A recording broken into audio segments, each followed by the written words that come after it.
What's up, Lazy Dog fam? Hope everybody out there is having a wonderful day. On that last video, we talked about the order in which we're going to be trying to plant our warm season crops. I told you on that same day that I was going to try to get some tomatoes planted if the weather would allow, and it looks like we got about 2 to 3 hours before the rain gets here, so we're going to try to get our tomatoes planted. So we've got some beautiful, albeit a little bit leggy, tomato transplants here. Most of these are all determinates, which is what we're going to at least try to get planted today. I doubt we get the indeterminates planted, but that'll be all right as long as we get some of these planted. So we got several varieties that we really like that we've grown before, several new varieties in here, so we'll be doing a little trial comparing those determinate varieties. All these determinates here are hybrids that have some good disease resistance built in, which is what we need down here in the south. So we can see here with this Thunderbird transplant, which is a little longer than what I like to plant, but I think I've got a solution for that. We've got a nice little root ball here. Not a lot of root wrapping. The roots are trained to grow downward, which is what we want here. We've got a lot of root hairs coming off this stem here, and if we plant this just right, we can turn those into roots and have a really robust system for this tomato plant. So here's our plot where we installed this main line setup on that last video, and I think I'm going to start on this end over here and work back this way. I've got room for several rows in here. We're just going to plant a few of them today. I'm going to stick a row of basil on the end there, so I'm going to come off that end a few feet, and then we'll start with our tomato rows. I think we're going to have 2 rows of tomatoes in here, 3 varieties per row. We'll make a nice little trial, and then we'll have some peppers and eggplant on the end there. Not sure if we get those peppers planted today, but we're going to definitely try to get these 2 rows of tomatoes planted right about in this area here.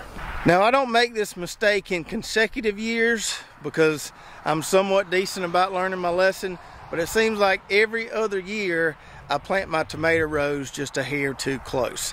Last year I definitely did that, and I just had a jungle out there. Couldn't hardly get between the rows to pick anything, and it just became a mess. I think last year I planted the rows 4 feet apart, and so I'm going to give them more room this year. We're going to plant the rows 5 feet apart. Some of these determinate varieties can get quite bushy, and so you got to give them plenty of room.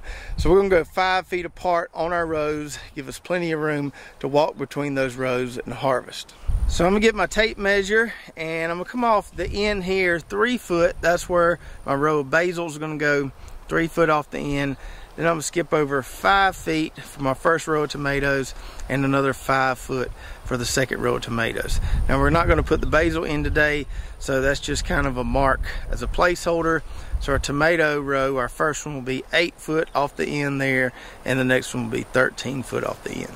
Alright, so we got us a couple marks there where our rows are going to be, and with short 30-foot rows like this, I don't need to use a string or stakes or anything. I can usually run a pretty straight line with a wheel hoe on that short of a distance. So let me go get the wheel hoe and make some furrows here.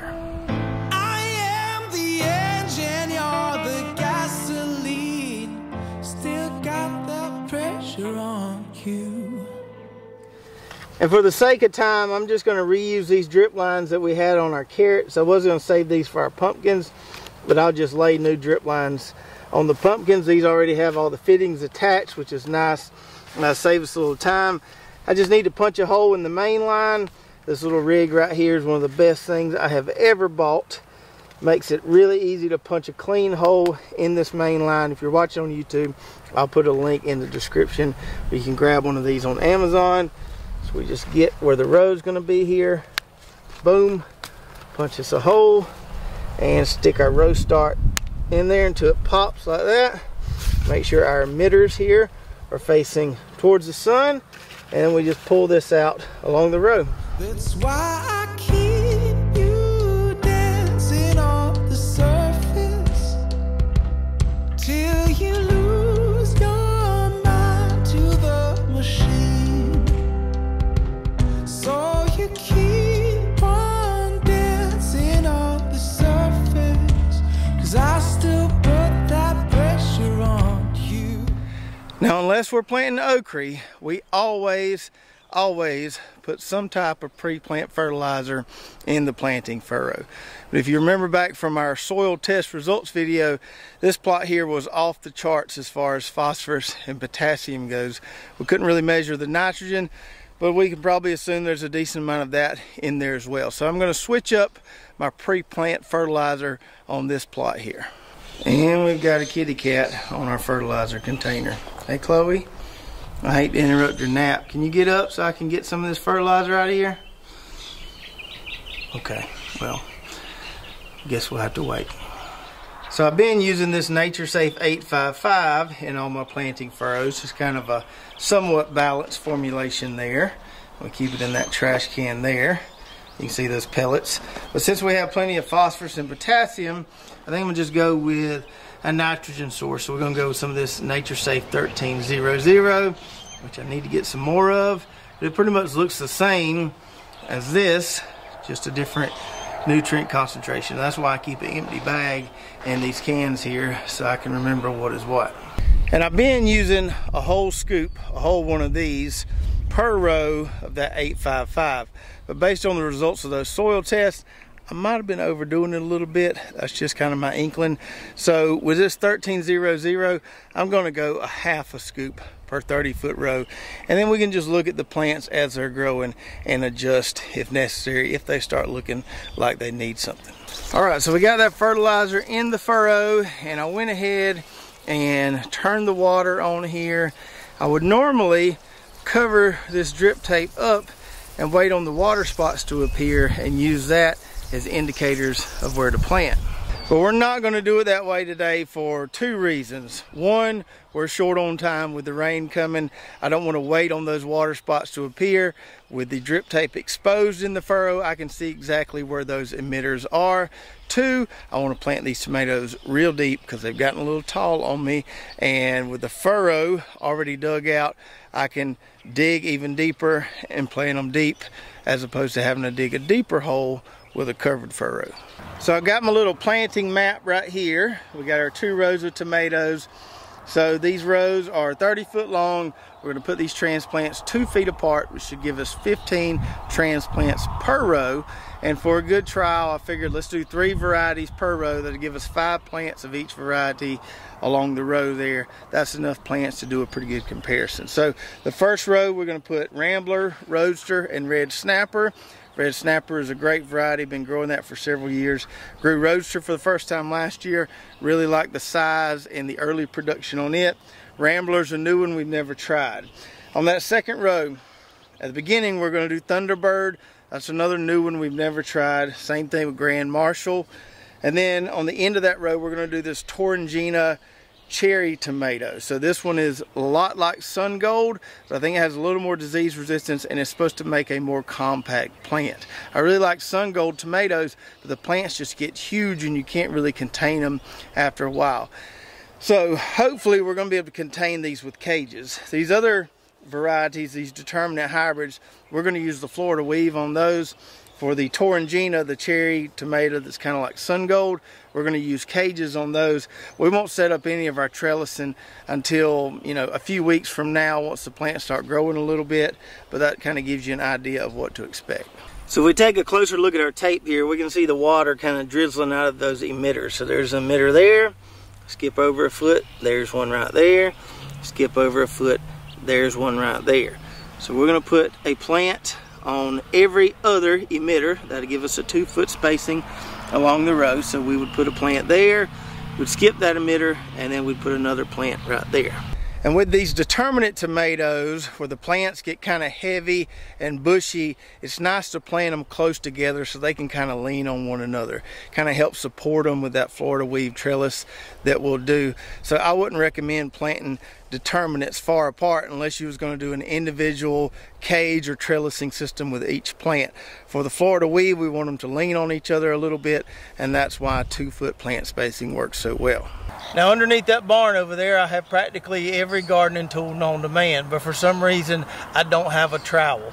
Couldn't find one to save my life. I did find this in my office, and this should work good enough. Now, as I told you a couple videos ago, the way I was originally going to do this, since these plants are so long, was to lay these puppies in the furrow and then kind of point them up that way. But some of y'all made me a little bit nervous about that technique. So I don't think I'm going to do it with these determinates, which is what we count on for our tomato production, making sauce and stuff. I think I'll try it with some of those indeterminate varieties that we just kind of grow for fun. So these, we're just going to make a deep hole and stick them down in the ground vertically. So we've got an emitter right here. We're going to plant right beside the emitter with tomatoes, because we're planting the tomatoes deeper than the tape. The plants actually go beside the emitter, not right on top of it. With other things like cabbage or smaller transplants where we're not planting them so deep, we put them on top of the emitter, or we direct seed on top of the emitter. But tomatoes, since they're planted so deep, we actually go to the side of the emitter. So I'm trying to make me a little deep hole here, maybe down there where there's a good little stored supply of nutrients, and then we're just going to cover that up just like that. So we got one plant there. We'll skip over that emitter, and this will give us our 2-foot spacing right here. This plant is longer than that first plant, but we'll try to get it as deep as we can here. It's a nice hole way down here, way down there. This thing ended up being planted about 1 foot deep, but that'll be all right. And there we go. And I'll just cover up this tape between the plants kind of as I work along the row.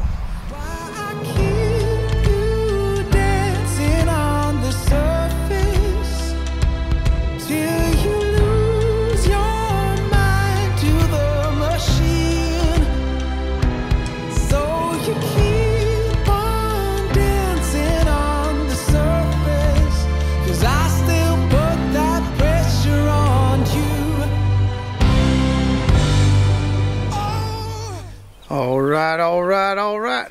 So we got them in. On this first row here, we've got 5 red snapper, 5 roadster, and 5 rambler plants. And on the second row here, we've got 5 thunderbird plants, and we've got 5 grand marshal plants. And on the end here, I just planted 3 of those Torringina cherry tomato plants.